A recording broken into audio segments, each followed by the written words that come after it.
how does water fasting impact LDL? Well, LDL levels, of course, will drop during fasting, as will all lipids, triglycerides. What's interesting enough is total cholesterol levels will increase initially, in part because you're actually mobilizing materials from inside the vessels. There's no place for it to go but in the bloodstream. So there's a temporary increase, although the overall effect on lipids is quite favorable. So the next question is, what are the effects of IF on hypothyroidism? Well, I don't have as much experience with intermittent fasting as I do water-only fasting. I can tell you that thyroid function during fasting, of course, reduces as part of the adaptive mechanism. And we know that there's an interesting correlation between the gene associated with most hypothyroidism is Hashimoto's thyroiditis. There's an HLA-DQ gene associated with that's the same gene associated with gluten sensitivity. And some people believe that that gluten doesn't just contribute to celiac disease in 1% of the population, but it also may be a factor in contributing to Hashimoto's thyroiditis, that the immune system can react to the thyroid rather than the intestinal tract in a similar destructive way. We use a diet that's free of gluten, and so I think that may be one of the benefits, and certainly fasting has an effect on thyroid function, but it's not sufficient to eliminate the need for thyroid replacement in people that have long established histories of thyroid replacement therapy. How to prevent becoming hypoglycemic when fasting for a diabetic patient? Well, interesting, hypoglycemia is a normal state in fasting because your brain changes, your brain burns, the majority of your is your major burner of glucose. The brain itself changes from burning glucose predominantly to burning beta-hydroxybutyric acid or ketone body byproduct. So the brain is burning fat. That's what fasting is, the ability of the brain to change from burning sugar to burning fat. That's why chimpanzees can't fast. They can't go long periods of time without gluconeogenesis depriving their protein stores and killing them. Humans had to be able to fast. This is a biological adaptation. Because our brains are 2.5 times bigger, they're ridiculously large, big glucose burning machines. If we didn't have the ability to fast, or put it this way, every human that didn't have the ability to fast died. Because as soon as spring came late, all the humans wouldn't make it. We couldn't go but a week or so. Well, because the humans that had the ability to fast survived, today virtually all humans can fast, because our brains change fuels. We have a bi-fuel brain. So this is a critical, necessary adaptive mechanism. And all we've done is taken this very ancient practice and applied it in a very unnatural situation. And that's a situation where people have been given persistent dietary excess. The obesity and the metabolic syndrome that's killing people today is reversed with this process of fasting, and it makes the transition to healthier eating much more efficient. Thank you, Alan. Here is another interesting question. Does the brain get enough protein and sugar to function on a water-only fasting program? Yes, well, what we found with 25,000 people having successfully completed this program is that the brain does, in fact, get enough sugar, because the amount of sugar needed is very small once you're in ketosis. Once the body's converted, it's burning predominantly beta-hydroxybutyric acid. So as long as there's enough total storage, the body does fine, unless you begin to increase metabolic needs by, say, for example, allowing people to exercise. If you're exercising vigorously during fasting, you would need significantly more glucose to maintain muscle activity. That would have to come from the breakdown of protein. Because once you've depleted your glycogen stores after about 48 hours, the only place to get sugar efficiently is from protein breakdown. And so that's one of the reasons why resting is so important if long-term fasting is to be implemented. And I just want to point out, fasting is not for everybody.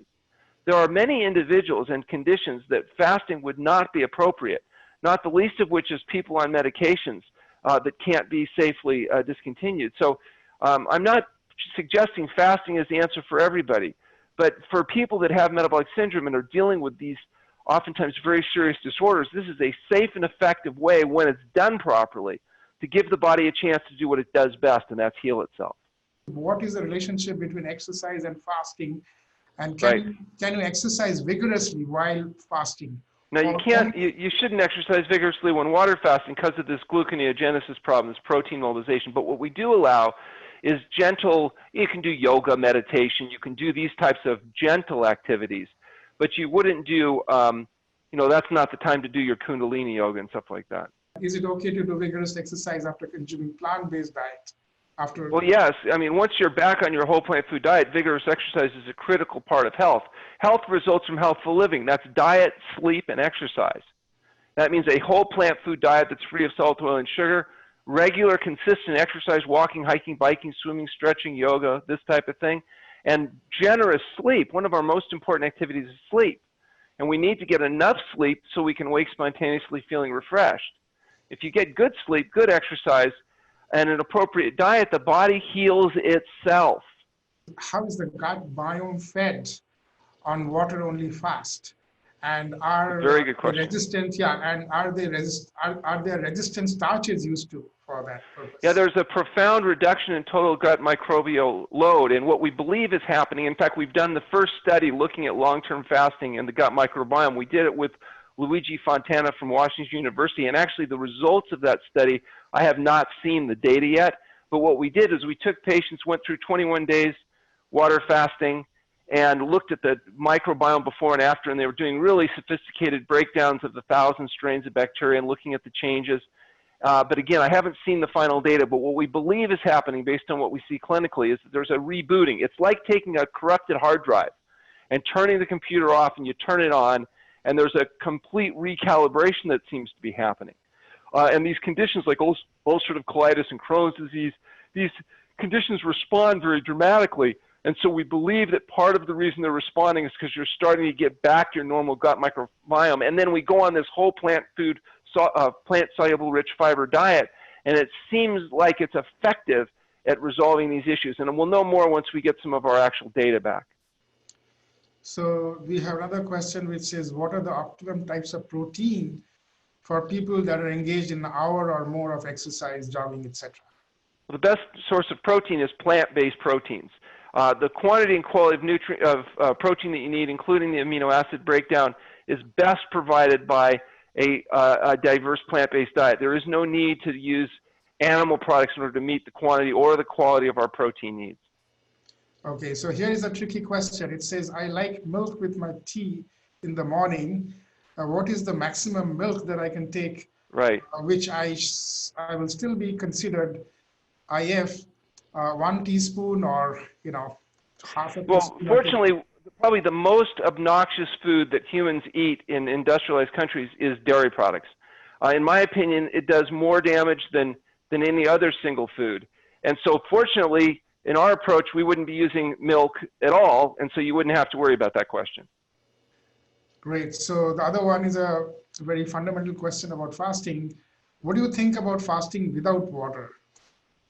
Well, I wouldn't recommend fasting, dry fasting, even though, now, maybe for religious or spiritual, there may be all kinds of people that advocate it, but from a physiological standpoint, from a health standpoint, I would discourage this practice because without a solute to allow you to put the toxins that your body mobilizing in, you're not going to have an efficient ability to mobilize and eliminate those products. That water becomes an important part, not only of keeping you alive and preventing dehydration and preventing kidney shutdown. I might mention one of the advocates of dry fasting actually passed away recently from dry fasting. There was kind of some internet talk about that.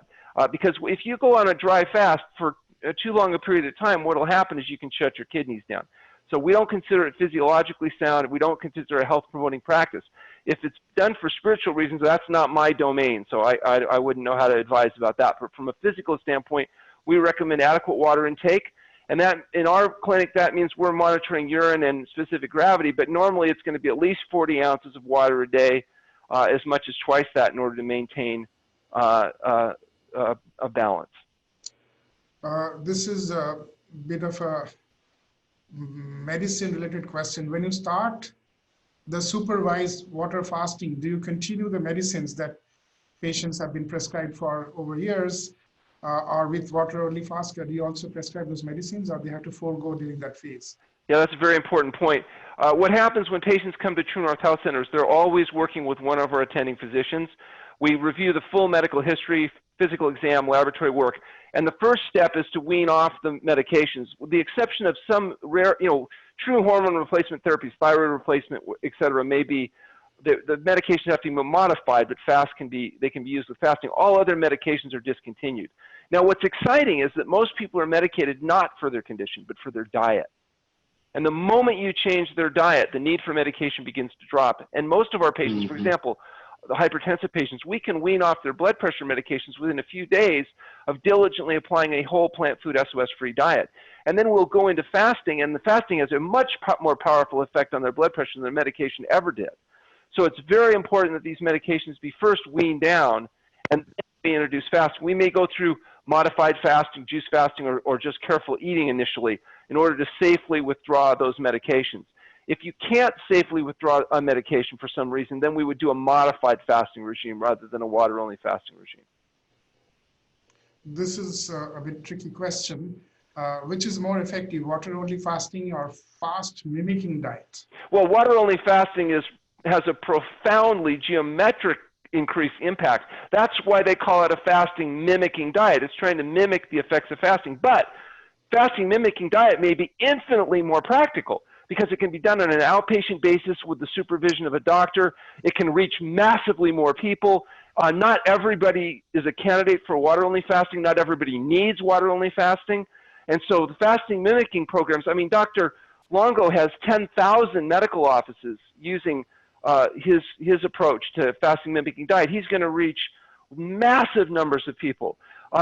What we are at True North Health Center truly is a research facility disguised as a clinic. And so we're not necessarily saying this is the most practical approach to reach the most people. We're just trying to show what's possible in terms of giving sick people a chance to get well. And we believe that water-only fasting may have a profound effect on healthy people, getting them to stay that way. In fact, the Buck Institute just released an article last week saying that they thought one of the keys to managing cytokine storm may be getting people into a ketogenic state. And certainly water-only fasting wouldn't be available to everybody, but perhaps the type of work that's being done with intermittent fasting and Prolon and the rest of this may have a practical application for individuals that don't have access to a facility like True North Health Center.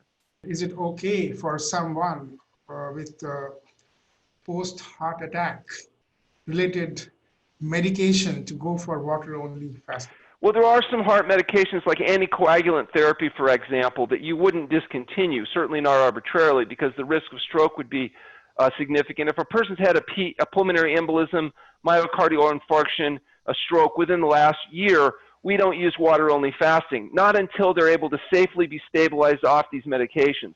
And part of that is there is a physiological dehydration that occurs in water-only fasting that, at least in theory, might increase people's risk factors.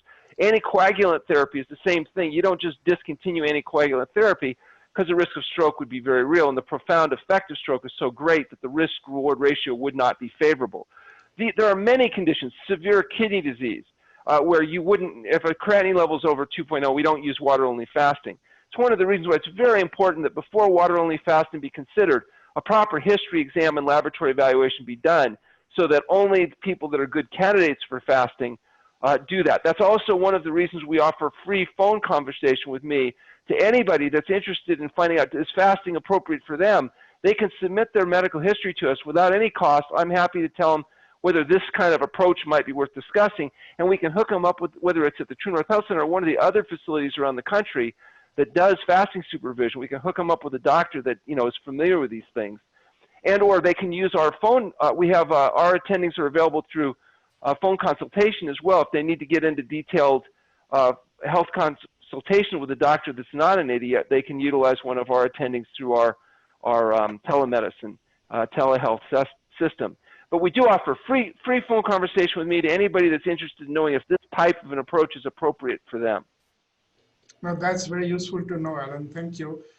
Here's a question which says that, do you recommend regular fasting for healthy children once a week in 15 days? Well, I recommend regular fasting for every single person, including children, every day. I believe that we should limit the feeding window, whether it be 12 hours or 16 hours, depending on the person and the age and the circumstances, but that we should fast every day. It's between the last meal, supper, and then when you break your fast in the morning, called break fast. I don't think people should be eating all day and all night long. And having a period of 12 to 16 hours of fasting every day not only helps prevent overeating, but also that amount of fasting may be enough cumulatively to induce metabolic changes that cumulatively have profound beneficial effect. So I think that it's a good idea to make supper your final meal. Stop with all the late night eating. Don't eat 3 hours before you go to sleep. Get a good night's sleep. And I think fasting every day for everybody is probably a health promoting habit. Here is a question from Dr. Padma Srinivasan. What is the strategy for someone with metabolic syndrome, but the person has no need for weight loss? Well, metabolic syndrome doesn't necessarily require excess weight, and it doesn't really change our approach. You can fast patients, although honestly, a person that's very thin obviously would not be doing a very long fast compared to maybe a person that has more reserves. But sometimes even short periods of fasting have a relatively limited effect on the reserves, but have a profound effect on things like insulin resistance and the gut microbiome. And sometimes when people are very thin, we still may use fasting, but it may be very brief periods of fasting rather than these longer 5, 10, 20, 40-day fasts. So there are some questions on plant-based food. I'll just combine them. So it's basically what type of plant-based proteins are good, and then it goes on to say that plant-based food which we are getting from stores, is it okay to eat? Yes, so we encourage people to buy whenever they can organically grown fruits and vegetables. We believe the diet should be exclusively whole plant foods and SOS free. SOS is the international symbol of danger, and it stands for salt, oil, and sugar. Salt, oil, and sugar are chemicals added to food. They're not actually whole food. They're chemicals that are added to food that fool the satiety mechanism of the brain and lead to overeating. That's why people are fat and sick. That's why 2/3 of people are overweight or obese. That's where metabolic syndrome comes from. So I say escape the pleasure trap and avoid the salt, oil, and sugar, the animal foods and the highly processed foods, and fill yourself up with fresh fruits, vegetables, minimally processed whole grains, gluten-free preferably, beans, limited amounts of nuts and seeds. If you do that, you get the quantity and quality of nutrients you need. You avoid the dietary excess. If you're a male, you're going to lose about 3 pounds a week down to your optimum weight. If you're a female, about 2 pounds. Males lose about 50% more weight, in part because they have testosterone, which is a fat-burning hormone. Women, on the other hand, have estrogen, which is a fat storage hormone. So women have to work twice as hard for half the results, but don't shoot the messenger. I don't make up the rules.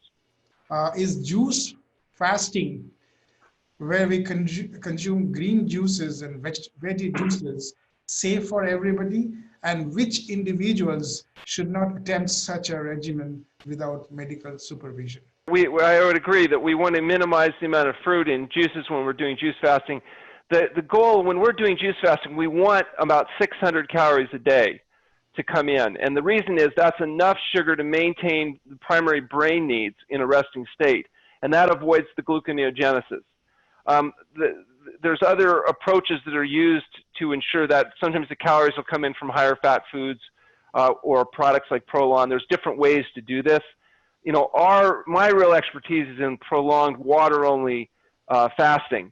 And so although we do use juice diets, our approach is always to get enough calories to meet brain needs so we don't have to go through gluconeogenesis. What measures should we take to replenish nutrients that may have reduced due to intermittent fasting? So how do we replenish that? Once we've treated with fasting, many of the malabsorption problems resolve. And now when you get a whole plant food diet, just as you said, the body is able to absorb nutrition, even that may not have been able to absorb it before. We're not into the pill, potion, powder type of stuff, but there are some nutrients, for example, vitamin B12, that need to be supplemented on a plant-based diet because you're not getting the bacterial contamination that all the people eating all fecal contaminated animal foods are. The only place bacteria comes in nature is the B12 comes in nature is bacteria. So we do recommend 1,000 micrograms of methylcobalamin a day for vegans because they're not getting the bacterial contamination that they might in a more natural setting. But as a general rule, the plant nutrition is going to provide abundant quantity and quality of nutrients, much better absorbed post-fasting. And so nutrient replenishment is basically an important part of the basic primary refeeding process that occurs on whole natural foods. There's a question here which says, is water-only fasting okay for pre-pregnancy situations? Does it contribute to fertility or infertility? Well, if you're talking about during pregnancy and or lactation, you wouldn't do water-only fasting. You would lose your milk supply. That would be a contraindication. If you're talking about dealing with the problems that prevent people from getting pregnant, I can tell you from personal experience, many of our patients now have kids as a consequence of the, resolving chronic problems that they struggled with prior to fasting. In fact, Dr. Burton, the guy I trained with in Australia 36 years ago, told me a story. He said he was at a fancy party, and a woman came in the room and called across the room to him. He said, "Oh, Dr. Burton, I'm pregnant, and it's all because of you." It was because she underwent a fast and regained her fertility. We've had many patients in the cycle post-fasting achieve pregnancy after having struggled for long times to achieving pregnancy. And so, there's a lot of research that still needs to be done, but you don't use fasting during active pregnancy unless there's a dire situation, and you don't use it during lactation. Alan, there are a lot of questions on dairy, so basically the questions, I'm just clubbing them together. There are plenty of them, but I think I'm just trying to make sense out of that. So the question revolves around saying that what if we eliminate dairy from our diet, and this whole concern about calcium comes in.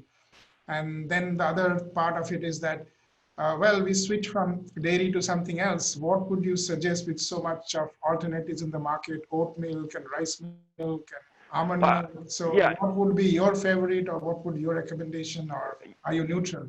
Yeah, as long as you're not using dairy products, I'm going to be happy with any of those alternatives, but you want to get the kinds without the salt, oil, and sugar added to it, or make it yourself. You can make your own almond milk or oat milk or whatever. The reality is I'd rather see people eating as much as possible whole food rather than a lot of the fractionated processed foods, particularly the stuff that you buy that has all these additives to it. Here is a very interesting question. Yeah, you might like to take that. Does drinking water with lemon or water with lemon and ginger break intermittent fasting? Well, I don't know about intermittent fasting, but it definitely affects water-only fasting. We don't, even 10 mils of carbohydrate like you'd get from a little bit of lemon juice would be enough to alter the physiological adaptation to fasting. And so even 10 mils of carbohydrate, for example, will alter the natriuretic effect. When we do water-only fasting, we're using water only, and it's actually highly filtered distilled water only, and we find that's what works the best. Now, in intermittent fasting or in modified fasting regimes where you're giving people calories, that's a whole different ballgame. I wouldn't imagine that a little bit of lemon in the water would be a huge issue. So when would you do 16 by 8, 18 by 6, and 20 by 4? So there are three. Well, we use 16 hours of fasting and 8 hours feeding for a routine weight loss or weight maintenance person. If we're trying to gain weight or we have younger kids that need a higher caloric intake, we would use a 12 and 12. What is your recommendation for kids 10 to 15 years old? 12 and 12, unless they're not getting enough calories, and then we'll broaden the feeding window even further. But 12 hours is usually enough to get enough calories into kids. Okay, yeah, the question was 12 to 12 or 14 to 10. So you said 12 to 12. Okay. So then the question, next one is, please elaborate on specific foods, a variety of them we should be eating to get all the nutrition and vitamins needed by the body after the days of fasting. So for every week of water fasting, we start with a day of fresh vegetable-based juices with maybe just a little bit of fruit to increase our caloric intake. We'll do a day of raw fruit and vegetables. Then we'll introduce steamed vegetables. It takes about half the length of the fast to carefully realiment, and it's important that this be done right, particularly in long-term fasting.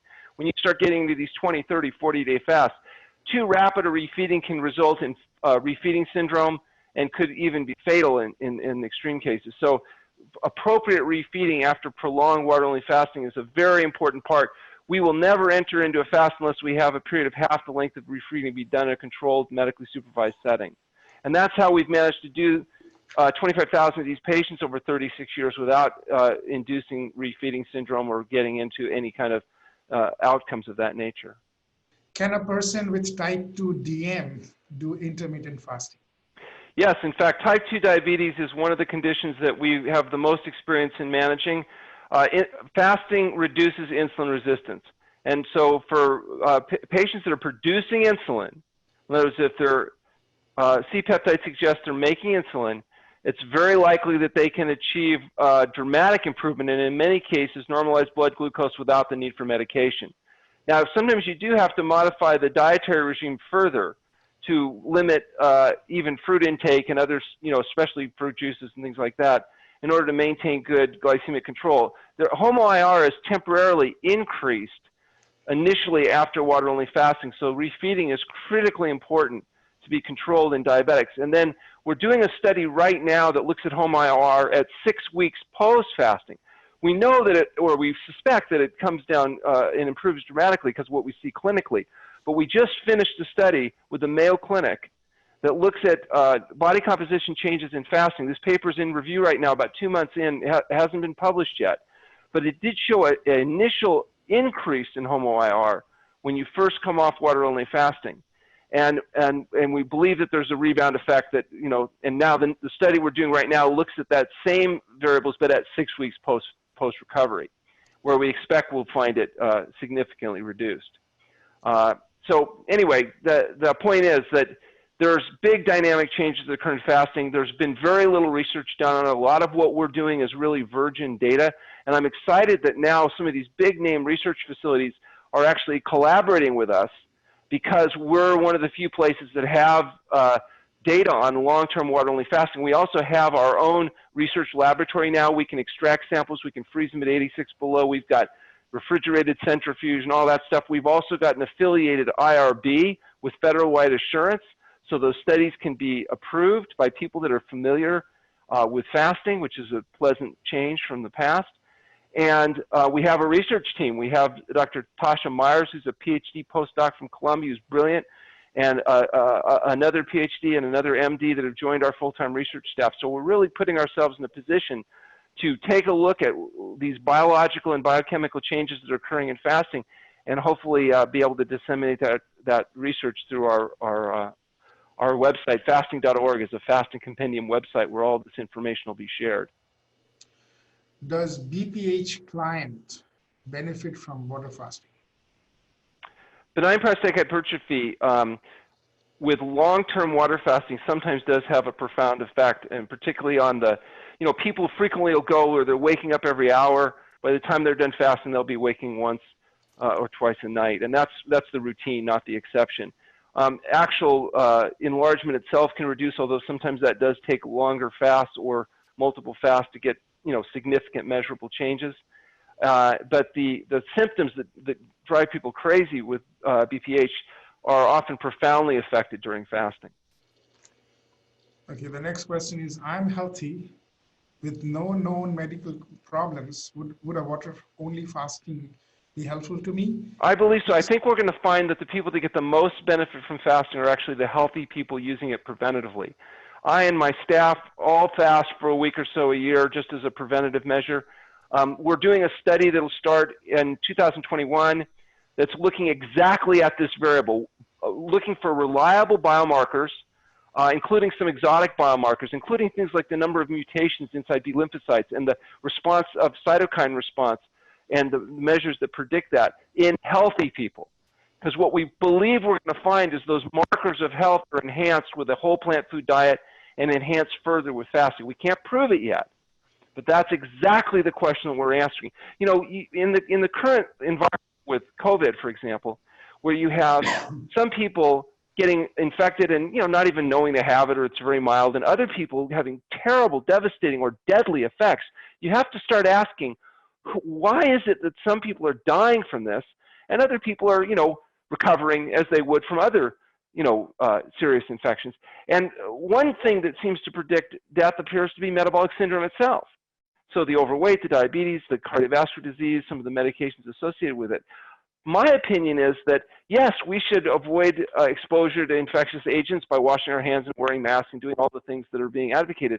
But we also should be taking responsibility to improve our health so that when we do inevitably get exposed to whatever it's going to be, we have the ability to recover and not be killed because our body develops an acute immunological reaction because we're not as healthy as we should be. And so I think this should be a motivation for us to not only apply the hygienic practices that are being advocated, but also to start taking seriously the fact, because believe me, I don't think this is the last serious problem we're likely to face in our lifetime. There's going to be other problems that come along, and the healthier we are, likely the better we're going to be able to be in a position to try to have a less serious effect and recover. Are there specific vegetables, raw, steamed, you recommend for increasing healthy gut bacteria? Well, we're fortunate to have a wide variety of healthy vegetables, and I advocate a seasonally varying exposure to all these wonderful vegetables, particularly those dark green vegetables, the ones you think about, the chard, the kale, the collards, incredibly rich, the broccoli, the Chinese greens. These green, rich, nutrient-dense vegetables are very low in caloric density, low in fat, but rich in nutrients. And so getting large quantities of those in every day, huge salads, lettuce, cucumbers, tomatoes, etc. I tell people you should eat such a big salad, anybody looking at your salad would recoil in shock and say, oh my gosh, you're not going to eat all that, are you? Because if they're not reacting with shock and awe, that means you didn't get a big enough bowl. You need to eat so much salad and steamed vegetables, there's not much room to eat anything else, and the tendency to overeat gets dramatically reduced.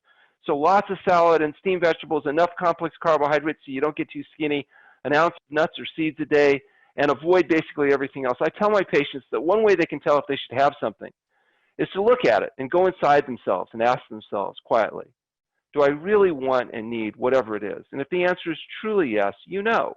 You can't have it. You get nothing. If you really want it, there's a reason. It's because it's a pleasure trap, drug-induced response. It doesn't mean you won't like your food. You will.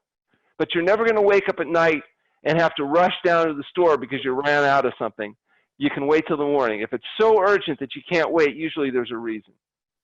Just to avoid sugar, if you use coconut sugar, is that okay as a substitute? No, sugar is sugar is sugar. Any refined concentrated sugar is sugar. Now, the fact that it may have some contaminated minerals or other beneficial things maybe makes it less bad, but something being less bad doesn't make it good. It just makes it less bad. And what are you having to add sugar to? It's usually highly processed food products that don't taste good because you've taken out all their natural flavor. If you really focus on eating in whole foods, there's not the tendency to be having to add all this sugar, oil, and salt to it. What kind of water should be used at home for water fast? Yeah, you want water that's just, well, keep in mind that as far as intermittent fasting that you're doing at home, purified water, whatever it is. We use distilled water. That's the purest water. You could also use reverse osmosis. There's lots of different ways to purify water. You just want H2O. You don't want the hydrogenated halocarbons and the chlorine and all the other byproducts that might be showing up in your water, the cryptosporidium, the viral contaminants, etc. You just want pure water. And so you use some type of reliable purification system to purify your water. We don't recommend people do long-term water-only fasting at home. We recommend that they do that after there's been a history exam lab and proper monitoring that's being done. Okay, so there is one question I'm again very tempted because this has come from somebody who has been attending your sessions very regularly. And this is basically, I don't consume added salt. How I can track what I'm consuming, that I'm consuming enough iodine. So how do you track iodine? Iodine, yeah, that's a good point. Iodine is added as an additive to sodium. So people that are not eating table salt, normally if you eat enough vegetable materials, you get enough iodine. But if you want to augment that, you can include a small amount of sea vegetable like kelp and other things in the diet, which are very rich in iodine. Or if you want to, you can supplement iodine as well. Yeah, there's another question which I thought was very important related to is there a medical test to make sure that I have enough iodine in my body? Because it's a challenge test, it's not easy to test iodine. If there's a deficiency, certainly that can be determined. But in our diets, because we'll include small amounts of sea vegetable material as a routine, it really doesn't come up. We don't see iodine deficiency as a routine issue. If there is a condition that makes iodine a concern, then supplemental iodine is a very inexpensive and simple thing to do.